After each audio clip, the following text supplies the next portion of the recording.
Livro de Atos, capítulo 5, a partir do verso 17 até o 32.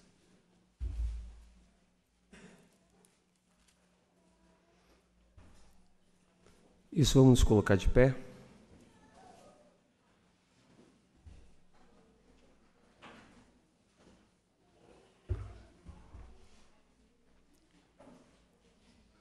Fiquem bem atentos na leitura, para que vocês possam, em algumas partes aqui,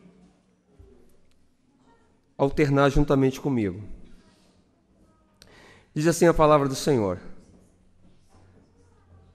a partir do 17, capítulo 5, a partir do 17 até o 32. Levantando-se, porém, o sumo sacerdote e todos os que estavam com ele, isto é, a seita dos saduceus, tomaram-se de inveja, prenderam os apóstolos e os recolheram à prisão pública. Mas de noite, um anjo do Senhor abriu as portas. Repita comigo, um anjo do Senhor. Mais uma vez, um anjo do Senhor abriu as portas do cárcere e, conduzindo-os para fora, lhe disse: Ide e, apresentando-vos no templo, dizei ao povo todas as palavras desta vida. Repita comigo, todas as palavras desta vida. Tendo ouvido isso, logo ao romper do dia, entraram no templo e ensinavam. Chegando, porém, o sumo sacerdote e os que com ele estavam, convocaram o sinédrio e todo o senado dos filhos de Israel e mandaram buscá-los no cárcere. Mas os guardas, indo, não acharam no cárcere e, tendo voltado, relataram. Eu quero que todos leiam o versículo 23. Vamos lá. 1, 2, 3. Dizendo: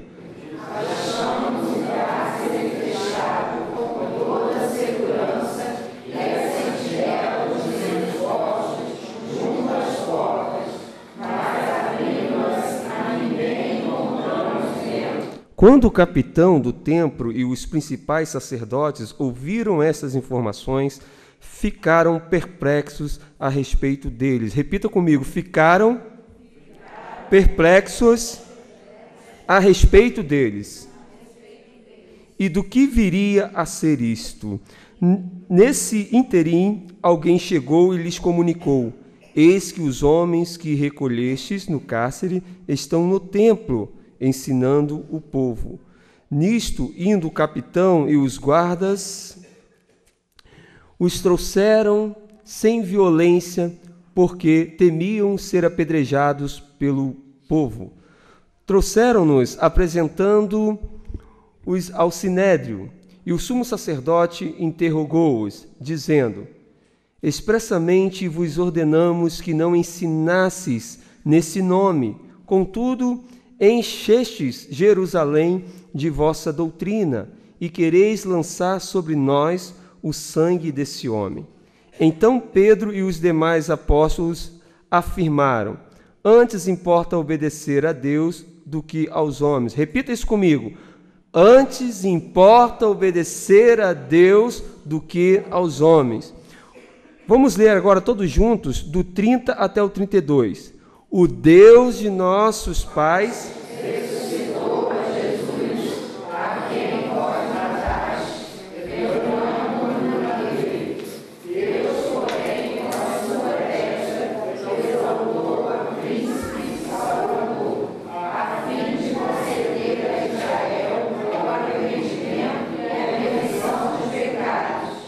Ora, nós somos testemunhas deste fato, e nem assim o Espírito Santo que Deus otorgou aos que obedecem. Senhor, meu Deus eterno Pai, na Tua presença nós estamos uma vez mais. Louvamos a Ti esta noite, oferecemos aquilo que tinha de melhor, que temos de melhor, que é o nosso coração, pois ele está quebrantado diante do Senhor esta noite. E agora necessitamos ouvir a Tua voz. Não queremos ouvir aqui um simples pastor, um bispo, um reverendo, mas queremos ouvir o teu Espírito Santo. Me enche com a sabedoria do teu Espírito e fale a nós a tua vontade nesta noite, em nome de Jesus. Amém. Assentai-vos, meus irmãos. Eu queria falar esta noite sobre o desafio de obedecer a verdade na pregação do Evangelho. O desafio de obedecer a verdade na pregação do Evangelho. Isso porque muitos de nós conhecemos o Evangelho desde criança, mas todos nós sabemos a dificuldade que é obedecer aquilo que nós ouvimos. Portanto, um desafio, e eu quero convidá-los a esse desafio nessa noite, o desafio de obedecer a verdade na pregação do Evangelho. O que nós estamos vendo dentro desse texto, onde os discípulos eles estavam pregando sobre a ressurreição de Jesus Cristo. Pedro e João já tinham sido presos por causa disso, e agora eles são soltos, mas eles são soltos sobre a ameaça de que, se eles continuassem a pregar a Jesus Cristo, eles seriam mortos. No entanto, eles não importam com isso e continuam pregando. Eles vão ser presos de novo, e aí Deus, o próprio Deus, enviará um anjo que vai libertá-los e vai ordená-los a continuar a pregar o Evangelho, que tem como proeminência nesse tempo a ressurreição do Senhor Jesus Cristo. E eu quero expor esses versos que nós lemos e trazer como alguns pontos para o nosso aprendizado nessa noite. Portanto, permaneça com a Bíblia aberta para que você possa observar aquilo que está aclarado. Nos versos 17 até o verso de número 17 e 18, nós vamos ver aqui a reação da oposição do Evangelho de Cristo que estava sendo pregado, a saber, os judaizantes. Eles se manifestaram contra a pregação do Evangelho. E nesses versos, nós vamos perceber o ódio do sumo sacerdote e dos saduceus, que aumenta cada vez mais com a pregação do Evangelho. Havia um sentimento, você vai perceber logo nesses versos, um sentimento de inveja por causa dos feitos dos apóstolos, porque os apóstolos eles pregavam e o poder de Deus se manifestava por meio deles, e aquilo não acontecia no judaísmo, e portanto houve ali um sentimento de inveja por causa dos feitos dos apóstolos.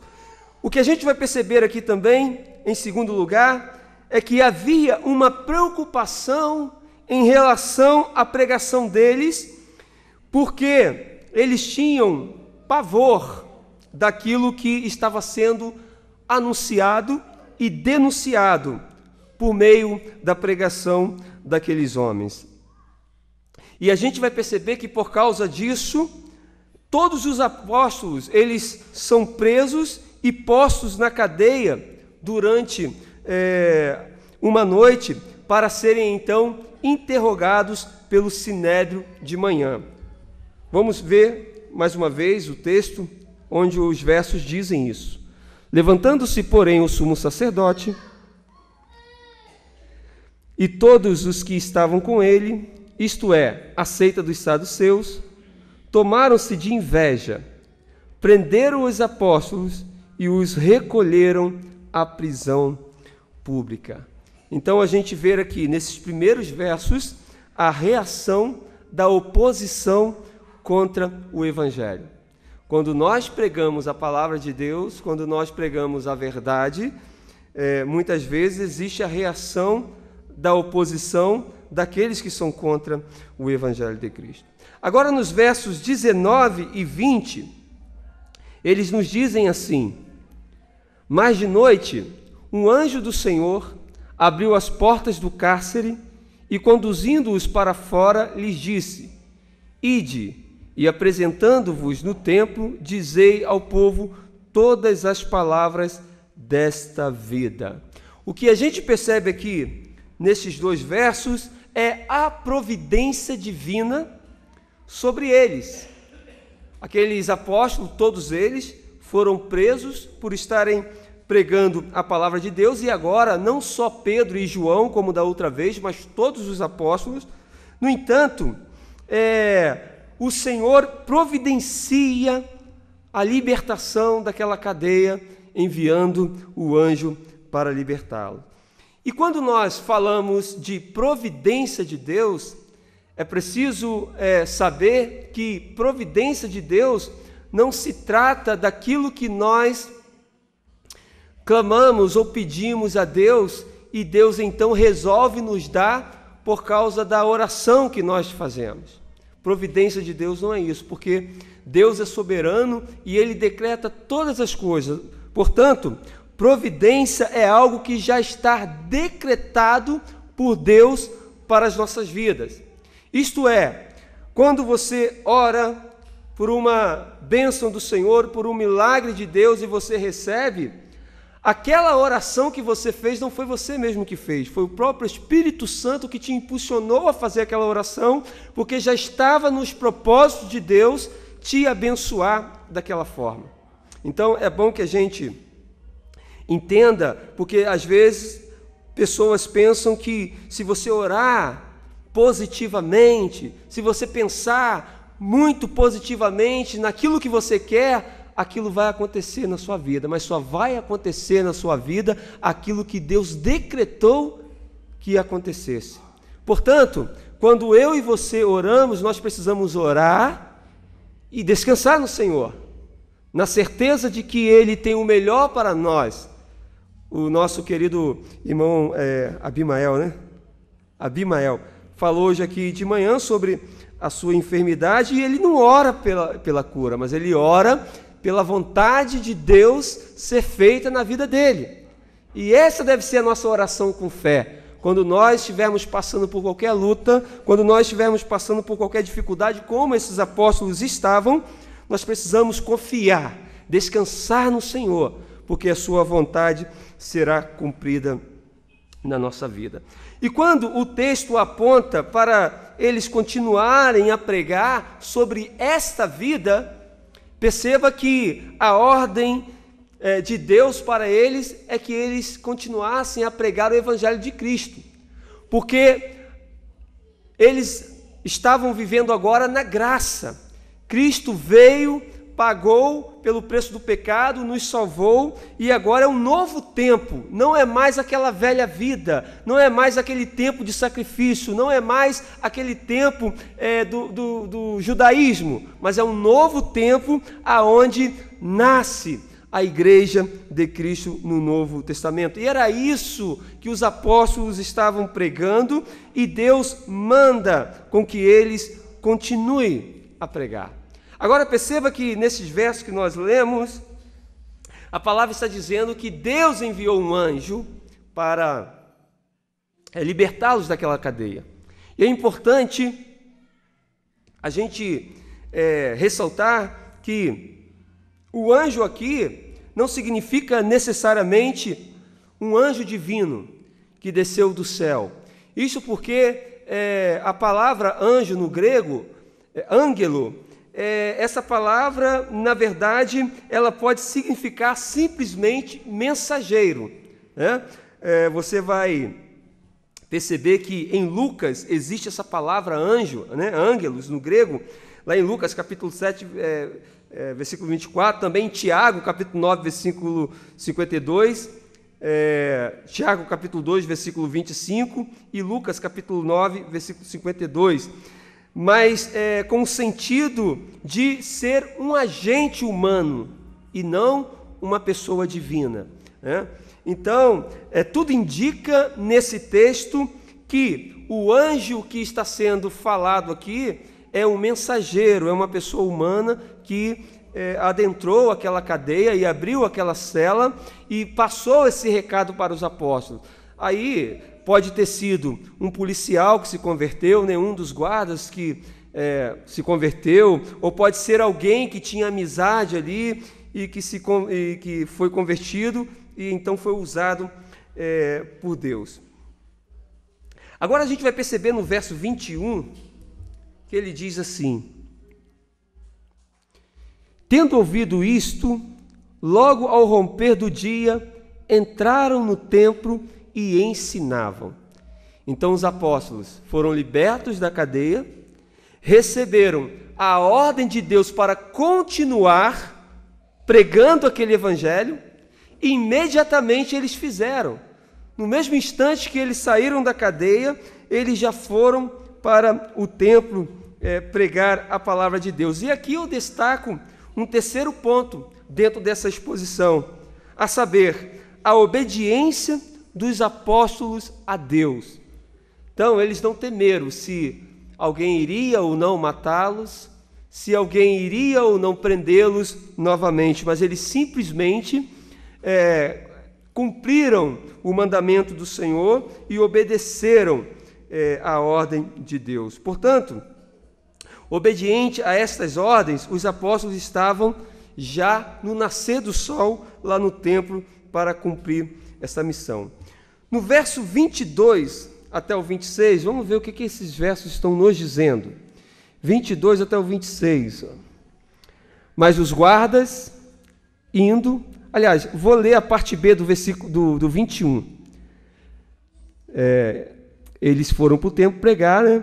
E os guardas foram mandados lá para vê-los. Aí, olha só. Chegando, porém, o sumo sacerdote e os que com ele estavam, convocaram o sinédrio e todo o senado dos filhos de Israel e mandaram buscá-los no cárcere. Eles estão pensando que estão lá no cárcere ainda. Aí, olha agora a partir do 22. Mas os guardas, indo, não os acharam no cárcere, e tendo voltado, relataram, dizendo: achamos o cárcere fechado com toda a segurança e as sentinelas nos seus postos junto às portas, mas abrindo-as, a ninguém encontramos dentro. Quando o capitão do templo e os principais sacerdotes ouviram essas informações, ficaram perplexos a respeito deles e do que viria a ser isto. Neste interim, alguém chegou e lhes comunicou: eis que os homens que recolhestes no cárcere estão no templo ensinando o povo. Dentro desse conjunto de versos, nós podemos perceber que eles estão mostrando para nós a perplexidade de um grupo e a determinação de um outro grupo que se misturam e se entrelaçam entre eles. E aí a gente vai ver, em primeiro lugar, a perplexidade dos guardas e com tudo aquilo que havia acontecido. Eles ficaram atônitos, espantados, assustados com o que houve, né? Simplesmente os apóstolos foram libertos, né? E a gente vai perceber aqui também que quando a gente percebe essa perplexidade da parte dos guardas e dos saduceus, a gente vê que, por outro lado, os apóstolos estavam pregando de forma determinada, com coragem, obedecendo à palavra de Deus. E aqui a gente percebe que nós que somos guiados por Deus, nos momentos de adversidades, nos momentos de dificuldades, nos momentos de provações, nós não ficamos perplexos como ficam os ímpios. Por quê? Porque nós descansamos no Senhor, porque nós temos a nossa fé em Deus. E, portanto, seja qual for a luta que nós estivermos passando, nós sabemos a maneira certa de passar, a saber, esperar em Deus. No entanto, por outro lado, a gente percebe que o ímpio, que não tem o conhecimento de Deus, que não conhece a sabedoria de Deus, quando está, por exemplo, num hospital e que recebe um diagnóstico de morte, essa pessoa se desespera, essa pessoa se assusta, porque não conhece o nosso Deus para recorrer ao nosso Deus e descansar ao nosso Deus. Portanto, a gente percebe nesses versos a perplexidade de um lado e a determinação de outro lado. Veja agora nos versos 27 a 28, que diz assim: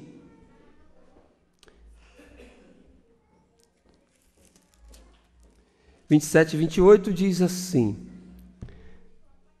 trouxeram-nos apresentando-os ao sinédrio, e o sumo sacerdote interrogou-os, dizendo: expressamente vos ordenamos que não ensinasses nesse nome, contudo encheste Jerusalém de vossa doutrina, e quereis lançar sobre nós o sangue desse homem. O que está acontecendo aqui que nós podemos destacar como um quinto ponto na exposição desta perícope? Nós vemos aqui, então, o incômodo da verdade sobre aqueles que vivem na mentira. Ou seja, o sumo sacerdote está acusando os apóstolos de duas ofensas. A primeira é deles terem desobedecido a ordem de não mais pregar sobre Jesus. Eles haviam dito: vocês não podem mais pregar e falar sobre esse Jesus. Foi uma ordem. Então o Sinédrio aqui está acusando eles de não estar obedecendo esta ordem. Em segundo lugar, o Sinédrio está acusando eles de estar tentando levantar contra o Sinédrio a censura pública por causa da crucificação de Jesus Cristo. Ou seja, o Sinédrio está dizendo que os apóstolos estão acusando eles de terem crucificado a Cristo. E aqui a gente percebe que os apóstolos verdadeiramente estavam dizendo isso, mas dentro da pregação da palavra. Eles estavam dizendo que Jesus Cristo ressuscitou, mas que os seus mataram a Jesus. Então é claro que aqui os apóstolos não tinham a intenção de estar cutucando com vara curta, né, os saduceus, mas eles estavam pregando a verdade. E a verdade é que aquelas pessoas eram culpadas. Aquelas pessoas tinham de fato crucificado Jesus. Então a gente percebe aqui que a verdade, quando é pregada, ela incomoda. E a gente percebe então que estes saduceus vão acusá-los e vão interrogá-los, porque eles estão incomodados com a verdade da pregação dos apóstolos. Agora veja no verso 29, que ele diz assim o verso 29. Então Pedro e os demais apóstolos afirmaram: antes importa obedecer a Deus do que aos homens. Olha a coragem de Pedro. O que a gente percebe aqui, no verso 29, como destaque, um sexto ponto, a gente vai perceber a obediência, ela demanda coragem. Para nós obedecermos aquilo que nós ouvimos da palavra do Senhor, nós precisamos ter coragem. É por isso que muita gente não pratica, porque lhe falta a coragem de encarar o mundo, de encarar o inimigo, de encarar as tentações e vencê-las com determinação. E, portanto, o que a gente vê aqui é que aqueles discípulos, eles estão determinados e eles vão dizer na cara dos saduceus: importa obedecer a Deus do que a homens. No versículo 30 até o 32 é um resumo, é uma síntese daquilo que os discípulos estavam trazendo na sua pregação. Portanto, essa é a exposição do texto e o que o texto está dizendo, não o que eu estou dizendo. Então a gente viu a reação contra a pregação da palavra de Deus, a gente viu a providência de Deus com aqueles que pregavam a sua palavra, a gente viu a obediência dos apóstolos a Deus em continuar, a despeito das ameaças que eles recebiam, mas continuaram a pregar o Evangelho, e a gente viu também a perplexidade com aquilo que Deus fez dos saduceus, e por outro lado, a determinação dos apóstolos em continuar com muito mais contundência a pregar a palavra do Senhor. Mas a gente viu também o incômodo que eles estavam tendo por causa da verdade que os apóstolos estavam pregando, e a gente viu a obediência na coragem dos apóstolos em prosseguir pregando a palavra de Deus. Agora, o que eu e você podemos trazer como aprendizado para a nossa vida hoje, dentro da exposição desse texto? Nós podemos aprender, em primeiro lugar, nós podemos ver aqui dentro desse texto 5 verdades para aplicarmos hoje. Em primeiro lugar, a gente aprendeu aqui nesse texto que as nossas ações, elas causam reações. Aquilo que você faz por meio da fé, aquilo que você faz buscando a Deus, pode ter certeza que, se você está vivendo essa verdade, você está incomodando pessoas, talvez, quem sabe, no seu trabalho, talvez, quem sabe, dentro da sua própria casa, na sua família, talvez, quem sabe, no meio dos irmãos. Então, nós podemos aprender aqui nos versos 17 e 18, nós vimos isso, que as nossas ações, elas causam reações. E essas reações, como foram dos saduceus, elas podem ser reações covardes, aonde as pessoas podem tramar contra a sua vida, aonde as pessoas podem tentar puxar o seu tapete, aonde as pessoas podem te dar uma rasteira, seja onde você estiver vivendo, seja onde você estiver caminhando, mas essas reações também, elas podem ser invejosas, porque aqueles saduceus estavam com inveja, porque a pregação dos apóstolos era uma pregação poderosa, era uma pregação onde pessoas eram curadas, onde em uma só pregação 3.000 pessoas se convertiam, em uma outra pregação quase 5.000 pessoas se convertiam, e portanto o evangelho, o cristianismo estava crescendo. Mas as reações também podem ser por temores dos nossos adversários. Sabe quando você está lá no trabalho e você é bom no que você faz e você é vocacionado naquilo que você tem? Aí às vezes a outra pessoa que não é tão bom contra você fica com medo de perder o lugar para você, e aí começa a ter ideias e armar coisas para te derrubar. A nossa vida está sempre assim, de pessoas que querem nos derrubar, de pessoas que têm medo da nossa capacidade, de pessoas que têm medo do nosso sucesso. E então, quando nós buscamos a verdade, quando nós buscamos aquilo que acreditamos, quando nós estamos determinados para vencer, tenha certeza que haverá reações e oposições contra você.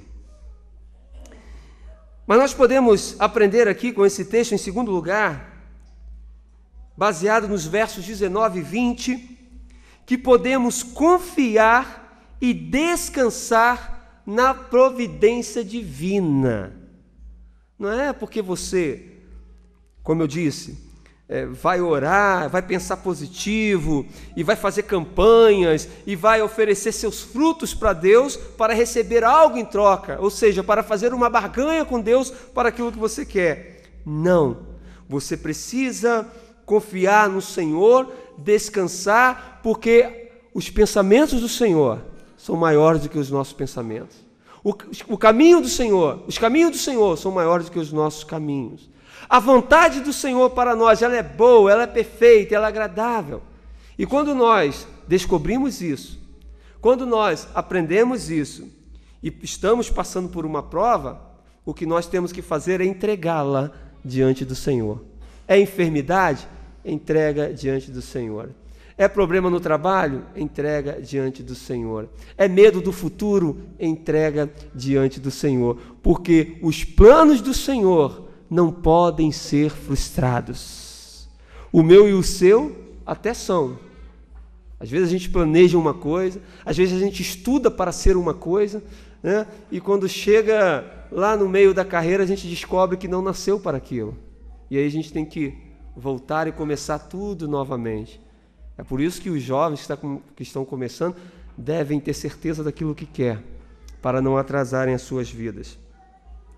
Mas o que nós aprendemos aqui é que devemos confiar e descansar na providência divina, porque o Senhor tem o controle das nossas vidas. Ele está na direção das nossas vidas. E ainda que nós nos desviamos algumas vezes, e ainda que nós saiamos do caminho dele algumas vezes, mas ele sempre nos traz de volta. É por isso que a sua palavra diz que o justo pode até cair, mas ele não ficará prostrado. Portanto, meus irmãos, aprendam então com esse texto a descansar, confiar no Senhor, porque Ele vai providenciar. Isso já está decretado nos seus propósitos eternos para a minha e para a sua vida. Em terceiro lugar, a gente aprende com esse texto que a obediência a Deus é uma marca de coragem dos verdadeiros cristãos. O cristão de verdade, aquele que aprendeu a ser como Cristo, aquele que realmente abarcou o evangelho cristocêntrico, este cristão, ele é alguém de coragem, porque ele não teme a homem, ele não teme o mal que o homem pode fazer, mas ele só teme a Deus, e esta obediência é a marca da coragem dos homens de Deus. Ainda hoje, nós precisamos, apesar das circunstâncias serem diferentes, apesar das lutas serem diferentes, mas ainda hoje nós precisamos ter a coragem que os apóstolos tiveram para enfrentar o sinédrio. Portanto, aprenda isso nesta noite, que a obediência a Deus é uma marca de coragem daqueles que são verdadeiros cristãos. Em quarto lugar, a gente aprende aqui, dentro dessas 5 verdades para hoje, que em meio às perplexidades e espantos dos incrédulos, os crentes verdadeiros estão sendo cada vez mais animados e determinados dentro daquilo que é propósito eterno de Deus. Então, se você tem um dom, se você tem uma vocação, se você tem um chamado, se você tem uma missão, você não está espantado com as dificuldades, você não está desistindo por causa das lutas, você não está parando por causa das adversidades, porque só ficam assim, só ficam espantados aqueles que não sabem de onde veio, que não sabem o que está fazendo aqui e não sabem para onde vai. Mas eu e você, que sabemos quem somos, o que estamos fazendo aqui e para onde nós vamos, nós temos a certeza que a missão que nos foi dada porque nós somos capazes de cumpri-la, porque Deus nos capacitou com toda a sua verdade. E, portanto, em meio às perplexidades e espantos dos incrédulos, os crentes verdadeiros estão sendo animados e determinados na fé em Cristo Jesus. E o quinto aprendizado, dentro da exposição desse texto, é: a verdade sempre vai incomodar aqueles que estão caminhando na mentira. E quando eu digo isso, eu não estou falando de perfeição. Eu não estou falando que você tem que ser uma pessoa muito certinha. Não, eu estou falando que você precisa viver na verdade. E a verdade, ela vai sempre nos constranger e vai nos trazer para o caminho que é eterno. É por isso que a nossa vida é uma caminhada de constante melhora. Se eu estou sendo a mesma pessoa a vida inteira, eu não mudo, eu não cresço, eu não estou evoluindo, eu não estou melhorando, significa então que eu talvez não esteja caminhando na verdade. E, portanto, meus irmãos, eu aprendo com esse texto aqui, baseado nos versos 27 e 28, que a verdade sempre vai incomodar os que vivem na mentira. Então, quando a palavra nos incomoda, quando a pregação nos incomoda. Não devemos falar mal, não devemos dizer: o pastor está jogando piadinha porque ele conhece o meu problema. Não, os apóstolos não queriam mexer com os saduceus, não queriam mexer com a onça de vara curta, mas eles tinham que pregar a verdade. E às vezes a verdade vem de encontro com aquilo que nós estamos vivendo. E o que nós temos que fazer é voltar para o caminho da verdade, arrepender-se do nosso pecado e viver uma vida de santidade constante diante do Senhor. Amém, meus irmãos? Vocês entenderam?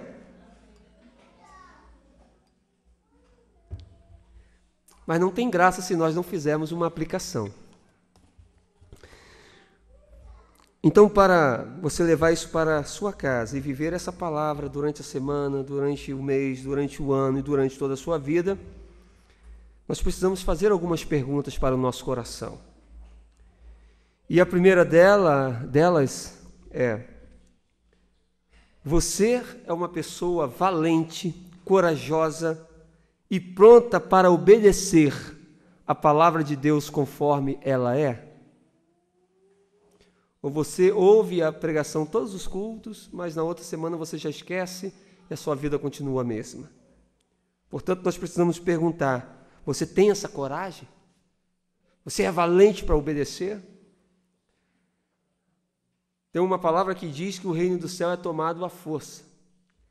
Uma outra palavra diz que o Senhor Jesus ele não veio trazer a paz, mas ele veio trazer a espada. É claro que a salvação nós não lutamos por ela, não depende de nós, mas nós temos que lutar contra o pecado.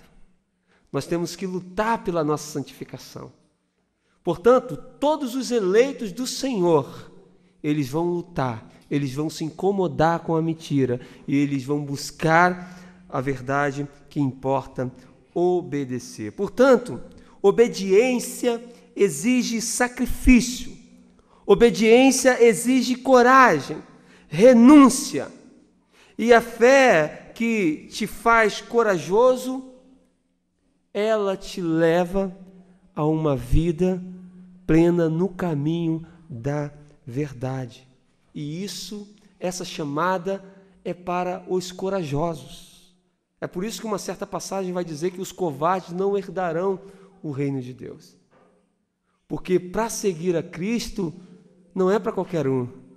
É difícil, tem que ter coragem, tem que querer muito. Não pensa, tem gente que vem para a igreja: eu agora vou ser crente porque estão pregando aí na televisão que eu era empregado e agora eu vou ser patrão, estão dizendo por aí que agora eu vou ser muito feliz. Mas não foi isso que Jesus disse. Jesus falou que veio trazer a espada para você lutar. Jesus falou que nesse mundo tereis aflições. Então, se nós quisermos verdadeiramente andar no caminho da verdade, temos que lutar. Temos que ser fortes, temos que buscar a força do Senhor. Em segundo lugar, são só 3 perguntas.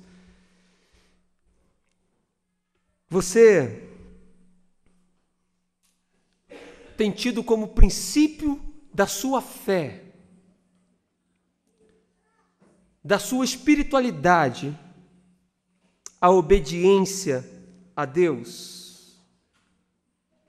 Reflita sobre isso, porque precisamos ter a obediência a Deus como princípio na fé.